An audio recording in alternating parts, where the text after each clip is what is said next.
Radhe Radhe everyone. Bright সাহিত্য YouTube চ্যানেলে তোমাদের স্বাগত জানাই।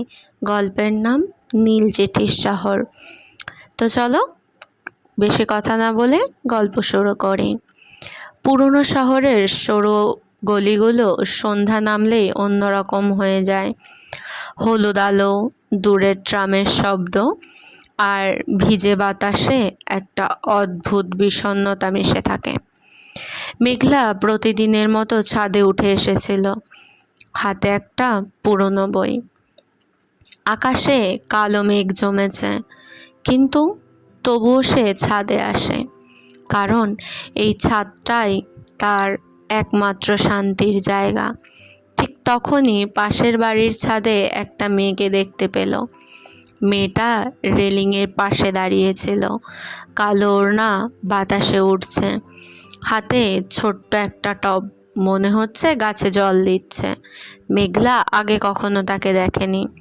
হঠাৎ মেয়েটা তাকালো, দুজনের চোখ এক মুহূর্তের জন্য আটকে গেল।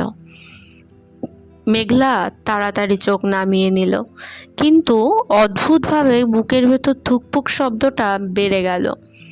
পরদিন আবার সে ছাদে এলো, আর আশ্চর্যজনকভাবে মেয়েটাও এলো। এবার মেয়েটা হালকা হেসে হাত নাড়ল। মেঘলা একটু থেমে তারপর ছোট্ট করে হাসল। সেদিন থেকেই শুরু। প্রতিদিন সন্ধ্যায় দুজন ছাদে আসে। কেউ কারো কাছে যায় না, শুধু দূর থেকে হাসি, কখনো ছোট্ট ইশারা।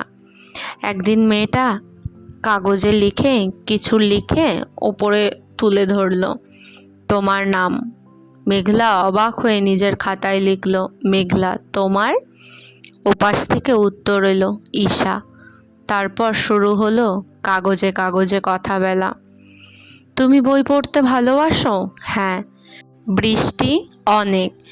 একদিন ঈশা লিখল, কখনো কখনো কিছু মানুষকে দূর থেকেও খুব আপন মনে হয়। শেষ লাইনটা পড়ে মেঘলার বুকটা কেমন যেন হয়ে গেল, কিন্তু সে জানতো না ঈশার জীবনে এমন একটা ঝড় লুকিয়ে আছে, যেটা খুব শিগগিরই তাদের দুজনকে বদলে দেবে। সেদিন বিকেলে থেকেই আকাশটা ভারী ছিল। মেঘলা বারবার ঘড়ির দিকে তাকাচ্ছিল। কেন জানি না, ঈশাকে না দেখলে এখন তার দিনটাই অসম্পূর্ণ লাগে। সন্ধ্যা নামতেই সে ছাদে উঠে এলো, কিন্তু আজ পাশের ছাদটা ফাঁকা। 1 মিনিট, 2 মিনিট, 10 মিনিট, ঈশা এলো না। অদ্ভুত একটা অস্থিরতা মেঘলার বুকের ভেতর জমতে লাগলো। ঠিক তখনই নিচের রাস্তা থেকে অ্যাম্বুলেন্সের সাইরেন শোনা গেল। লোকজন দৌড়ে যাচ্ছে পাশের বাড়ির দিকে। মেঘলার বুক ধক করে উঠল। সে তাড়াতাড়ি নিচে নেমে গলির দিকে ছুটল। ভিড়ের মাঝে দাঁড়িয়ে শুনতে পেল মেয়েটা আবার অজ্ঞান হয়ে গেছে। অনেক দিন ধরেই অসুস্থ নাকি? মেঘলার হাত ঠান্ডা হয়ে গেল। মেয়েটা মানে কি ঈশা? সেই রাতটা খুব কষ্টে কাটলো। পরদিন সন্ধ্যায় মেঘলা আবার ছাদে এলো। আজও আকাশে মেঘ, বাতাসে বৃষ্টির গন্ধ। হঠাৎ পাশের ছাদের দরজা খুলল। ঈশা এসেছে, কিন্তু আজ তাকে খুব দুর্বল লাগছে, চোখের নিচে কালো দাগ। মেঘলা তাড়াতাড়ি খাতায় লিখল, তুমি ঠিক আছো? ঈশা কিছুক্ষণ চুপ করে রইল, তারপর ধীরে লিখল, সব মানুষ সব সময় ঠিক থাকে না। মেঘলার চোখ ভিজে উঠল। সে আবার লিখল, কি হয়েছে তোমার? ঈশা এবার অনেকক্ষণ উত্তর দিল না। তারপর এক সময় কাগজটা তুলে ধরল, আমার হার্টের সমস্যা আছে, ডাক্তার বলেছে খুব সাবধানে থাকতে হবে। লাইনটা পড়ে মেঘলার চারপাশ কেমন ঝাপসা হয়ে গেল। কেন যেন মনে হচ্ছিল ঈশাকে হারানোর ভয় সে অনেক আগেই পেয়ে গেছে। ঈশা হালকা হেসে আবার লিখল, ভয় পেও না, আমি এখনো আছি। সেই মুহূর্তে মেঘলা বুঝল, কিছু মানুষ খুব অল্প সময়ে হৃদয়ের সবচেয়ে কাছের জায়গাটা দখল করে নেয়। আর তখনই হঠাৎ বৃষ্টি নামলো। দুজন দুই ছাদে দাঁড়িয়ে ভিজতে লাগলো, কিন্তু তাদের মাঝে দূরত্বটা যেন ধীরে ধীরে কমে আসছিল। পরের কয়েকদিন বৃষ্টি থামেনি, ছাদে দেখা হলেও আগের মতো কথা হচ্ছিল না। ঈশাকে খুব ক্লান্ত লাগছিল। মাঝে মাঝে সে হঠাৎ করেই চলে যেত, আর প্রতিবারই মেঘলার বুকের ভেতর অদ্ভুত একটা শূন্যতা তৈরি হতো। সেদিন সন্ধ্যায় মেঘলা ছাদে উঠতেই দেখল পাশের ছাদ ফাঁকা, কিন্তু রেলিংয়ের ওপর একটা নীল খাম রাখা। হাত কাঁপতে কাঁপতে সে খামটা খুলল। ভেতরে ছোট্ট একটা চিঠি। কাল বিকেল 5টায় পুরনো লাইব্রেরির সামনে আসবে। দূর থেকে আর ভালো লাগছে না, ঈশা। সারা রাত মেঘলার ঘুম হলো না। পরদিন বিকেলে সে অনেক আগেই পৌঁছে গেল। পুরনো লাইব্রেরিটার চারপাশে বড় বড় গাছ, ভেজা বাতাসে মাটির গন্ধ। মেঘলা বারবার চারিদিকে তাকাচ্ছিল। ঠিক তখনই পেছন থেকে একটা পরিচিত কণ্ঠ। এত তাড়াতাড়ি চলে এসেছো? মেঘলা ঘুরে দাঁড়ালো। ঈশা, হালকা নীল কুর্তি, খোলা চুল, চোখের সেই শান্ত দৃষ্টি। কিন্তু সামনে থেকে তাকে আরও সুন্দর লাগছিল। কয়েক সেকেন্ড কেউ কিছু বলতে পারল না। তারপর ঈশা মুচকি হেসে বলল, এভাবে তাকিয়ে আছো কেন? মেঘলা লজ্জা পেয়ে চোখ নামিয়ে ফেলল। দুজন ধীরে ধীরে হাঁটতে শুরু করলো। কথা হচ্ছিল খুব সাধারণ, প্রিয় গান, বই, বৃষ্টি, ছোটবেলার স্মৃতি। তবু প্রতিটা মুহূর্ত যেন আলাদা লাগছিল। রাস্তার পাশে একটা ছোট্ট চায়ের দোকানে দাঁড়ালো তারা। চা নিতে গিয়ে হঠাৎ মেঘলার হাত ছুঁয়ে গেল ঈশার হাতে। 1 সেকেন্ড, কিন্তু এই 1 সেকেন্ডেই যেন চারপাশের সব শব্দ থেমে গেল। ঈশা ধীরে তাকালো তার দিকে। মেঘলার বুকের ধুকপুক শব্দটা আরও বেড়ে গেল। ঈশা খুব আস্তে বলল, জানো, তোমার সাথে থাকলে আমার ভয় কম লাগে। মেঘলা কিছু বলতে পারল না, শুধু মনে হচ্ছিল এই মুহূর্তটা যদি থেমে যেত। কিন্তু ঠিক তখনই ঈশার ফোন বেজে উঠল। ফোনটা ধরতেই তার মুখের হাসি মিলিয়ে গেল। কয়েক সেকেন্ড চুপ থাকার পর সে ধীরে বলল, কি আজই? মেঘলা চিন্তিত চোখে তাকালো। ঈশা ফোন কেটে অনেকক্ষণ চুপ করে রইল। তারপর মেঘলার দিকে তাকিয়ে কষ্টের একটা হাসি দিল। হয়তো আমাকে খুব তাড়াতাড়ি এই শহর ছেড়ে যেতে হবে। মেঘলার চারপাশটা হঠাৎ নিঃশব্দ হয়ে গেল। ঈশার কথাটা শোনার পর থেকে মেঘলার মাথার ভেতর যেন সব কিছু এলোমেলো হয়ে গিয়েছিল। এই শহর ছেড়ে যেতে হবে, লাইনটা বারবার কানে বাজছিল। সেদিন বাড়ি ফিরে সে ডায়েরি খুলেছিল ঠিকই, কিন্তু কিছু লিখতে পারেনি। শুধু জানলার পাশে বসে বৃষ্টির দিকে তাকিয়েছিল। পরদিন সন্ধ্যায় ছাদে উঠে দেখল ঈশা আগে থেকেই দাঁড়িয়ে আছে। আজ তার মুখটা আরও ফ্যাকাশে। মেঘলা কাগজে লিখল, সত্যি চলে যাবে? ঈশা কিছুক্ষণ চুপ করে রইল। তারপর লিখল, চিকিৎসার জন্য হয়তো বেঙ্গালুরু যেতে হবে। ডাক্তার বলেছে দেরি করা ঠিক হবে না। মেঘলার বুকটা মোচড় দিয়ে উঠল। সে তাড়াতাড়ি লিখল, কবে যাবে? ঈশা নিচের দিকে তাকিয়ে উত্তর দিল, হয়তো এই সপ্তাহতেই। চারপাশে তখন হালকা বাতাস বইছে।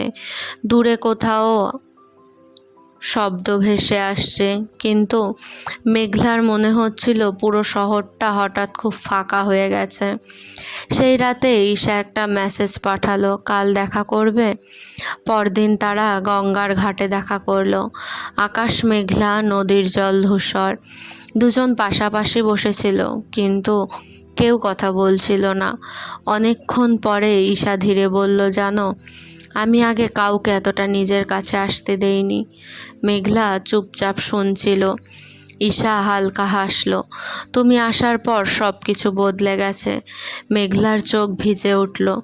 সে খুব আস্তে বলল, তাহলে যেও না। ঈশা তার দিকে তাকালো। সেই চোখে কষ্ট ছিল, মায়া ছিল, আর ছিল হাজারটা না বলা কথা। সব ইচ্ছে পূরণ হয় না মেঘলা। বাতাসটা হঠাৎ ঠান্ডা হয়ে গেল। ঠিক তখনই বৃষ্টি নামতে শুরু করলো। মানুষজন দৌড়ে আশ্রয় নিতে লাগলো, কিন্তু তারা দুজন সেখানে বসে রইল। বৃষ্টির ফোঁটা গড়িয়ে পড়ছিল ঈশার মুখে।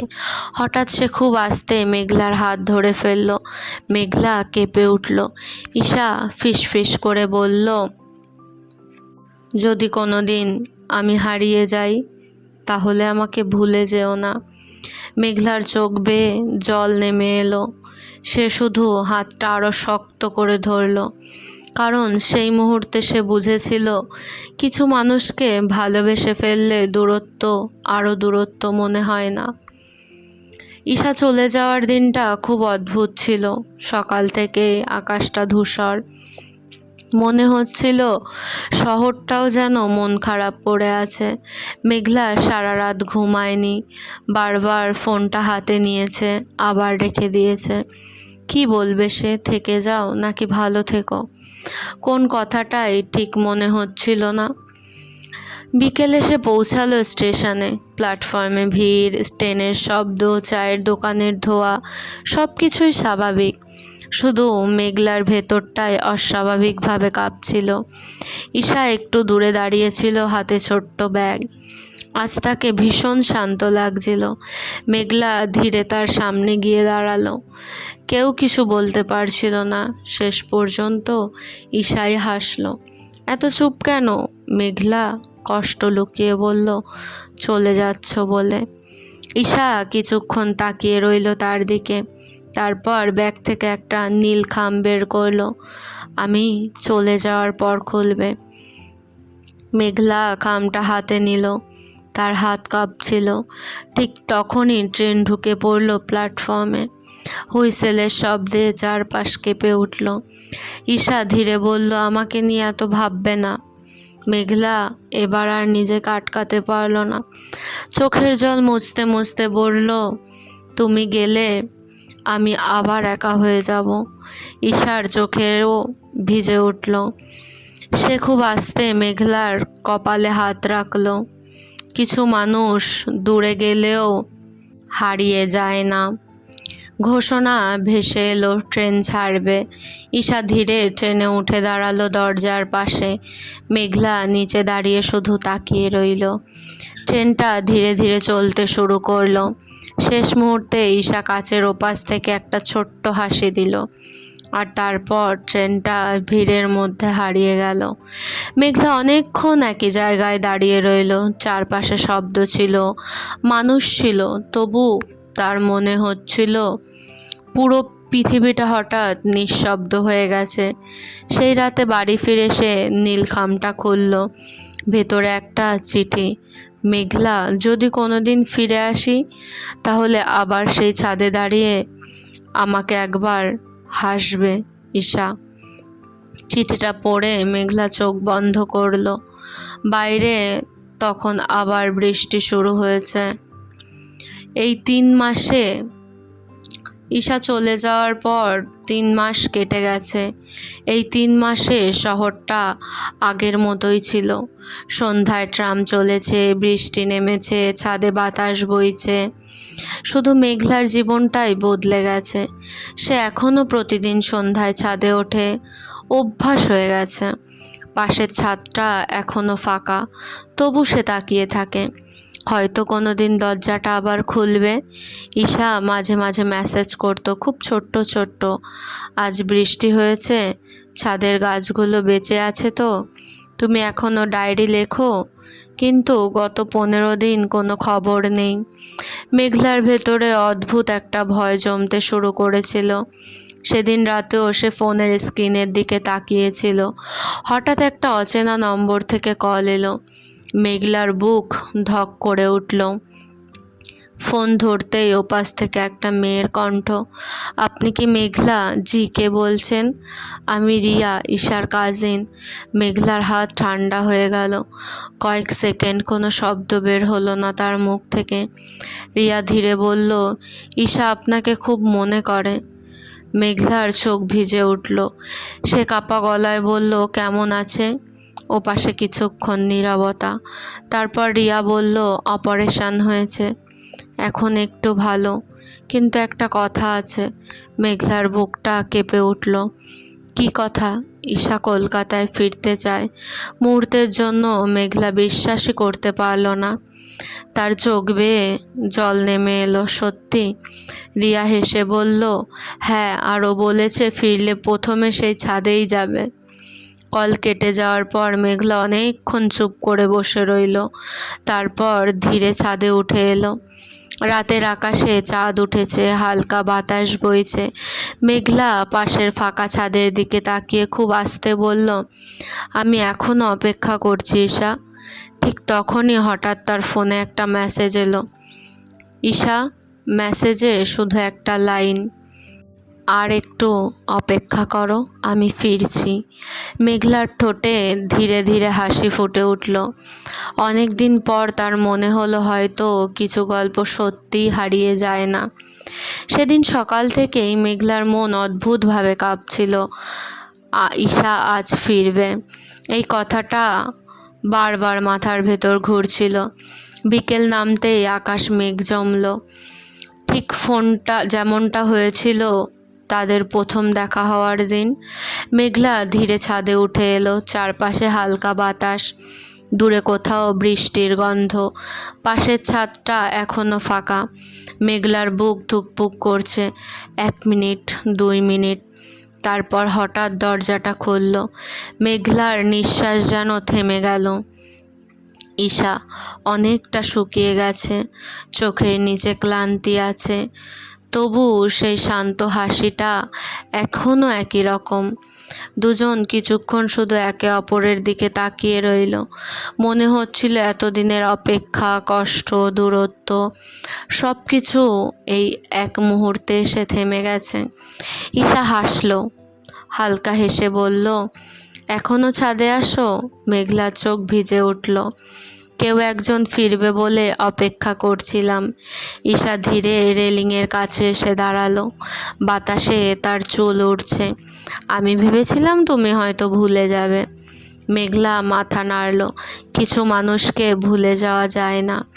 ঠিক তখনই বৃষ্টি নামতে শুরু করলো। ছোট ছোট ফোঁটা ধীরে পড়ছে চারিদিকে। ঈশা হাসল, দেখো আবার বৃষ্টি। মেঘলা হেসে ফেলল চোখের জল নিয়েই। তারপর অনেক দিনের সাহস একসাথে জড়ো করে সে খুব আস্তে বলল, এইবার আর দূরে থেকো না। ঈশার চোখ ভিজে উঠল। সে ধীরে হাত বাড়িয়ে দিল। দুই ছাদের মাঝে দূরত্বটা এখনও ছিল, কিন্তু তাদের অনুভূতির মাঝে আর কোনো দূরত্ব রইল না। বৃষ্টির মধ্যে দাঁড়িয়ে মেঘলা বুঝতে পারল, সব ভালোবাসার শেষ বিচ্ছেদ হয় না। কিছু ভালোবাসা অপেক্ষার পর আবার ফিরে আসে, একদম প্রথম বৃষ্টির মতো। আর সেই রাতেই মেঘলা ডায়েরির শেষ পাতায় লিখল, কিছু মানুষ জীবনে আসে গল্প হয়ে, আর থেকে যায় হৃদয়ের সবচেয়ে সুন্দর অধ্যায় হয়ে। ভিডিওটি ভালো লাগলে লাইক, সাবস্ক্রাইব করে দিও।